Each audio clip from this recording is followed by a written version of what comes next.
Kategori media penyimpanan. Dalam kategori media penyimpanan, di sini kami akan menjelaskan tentang media penyimpanan magnetik, media penyimpanan optikal, media penyimpanan chip, dan kemudian kami akan menjelaskan tentang memory chip.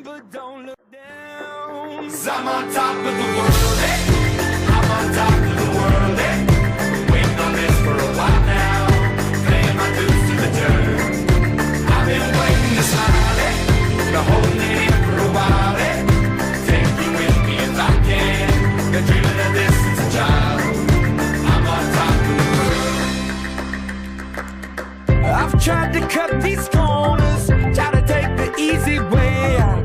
I kept on falling short. Hard disk. Hard disk merupakan alat tambahan untuk menyimpan data dalam kapasitas besar yang dilapisi secara magnetis. Saat ini, perkembangan hard disk sangat cepat dari daya tampung dan kecepatan membaca data.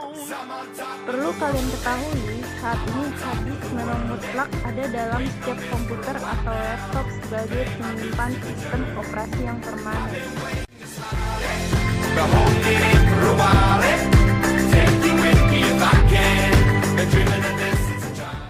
Floppy disk drive. Floppy disk merupakan alat tambahan untuk menyimpan atau menuliskan ke dalam disket, maupun sebaliknya. Ukuran yang umum digunakan adalah ukuran 3,5 inch.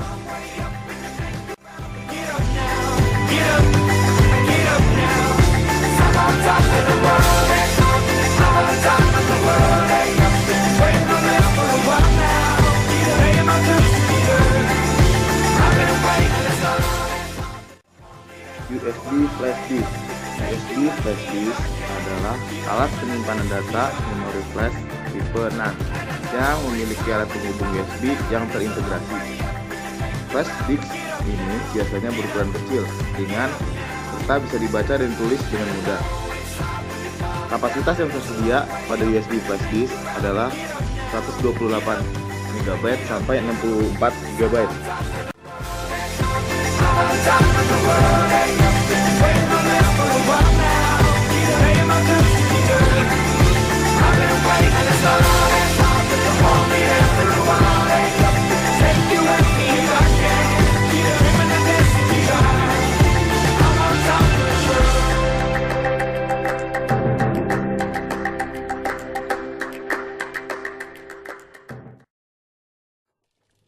CD atau compact disk merupakan akronim dari Compact Disk Read Only Memory.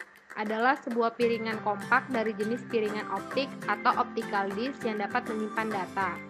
Ukuran data yang dapat disimpan saat ini bisa mencapai 700 MB atau 7 juta bit. Bersifat read only, hanya dibaca dan tidak dapat ditulis.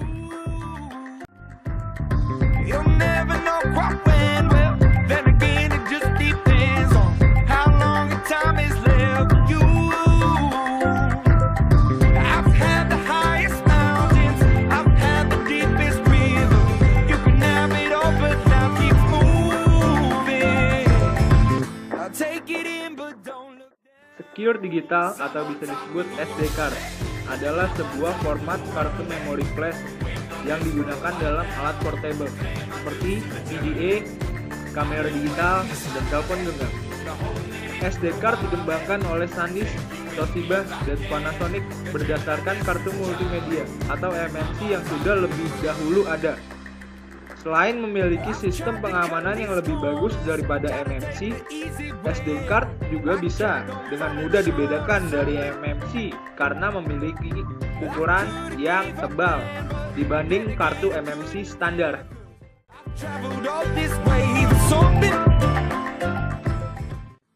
Cara kerja cache memory. Jika prosesor membutuhkan suatu data, pertama-tama dia akan mencarinya pada cache. Jika data ditemukan, prosesor akan langsung membacanya dengan nilai yang sangat kecil. Tetapi jika data yang dicari tidak ditemukan, prosesor akan mencarinya pada RAM yang kecepatannya lebih rendah. Pada umumnya, cache dapat menyediakan data yang dibutuhkan oleh prosesor sehingga pengaruh kerja RAM yang lambat dapat dikurangi. Dengan cara ini, maka memori bandwidth akan naik dan kerja prosesor menjadi lebih efisien. Selain itu, kapasitas memori cache yang semakin besar juga akan meningkatkan kecepatan kerja memori komputer secara keseluruhan. Dua jenis cache yang digunakan dalam dunia komputer adalah memory caching dan disk caching. Implementasinya dapat berupa sebuah bagian khusus dari memori utama komputer atau sebuah media penyimpanan data khusus yang berkecepatan tinggi. Letak cache memori terdapat dalam dua prosesor atau on-chip. Cache internal diletakkan dalam prosesor sehingga tidak memerlukan bus eksternal, maka waktu aksesnya akan sangat cepat sekali. Kedua, terdapat di luar prosesor atau off-chip. Berada pada motherboard memori, jenis ini kecepatan aksesnya sangat cepat, meskipun tidak secepat cache memori jenis pertama.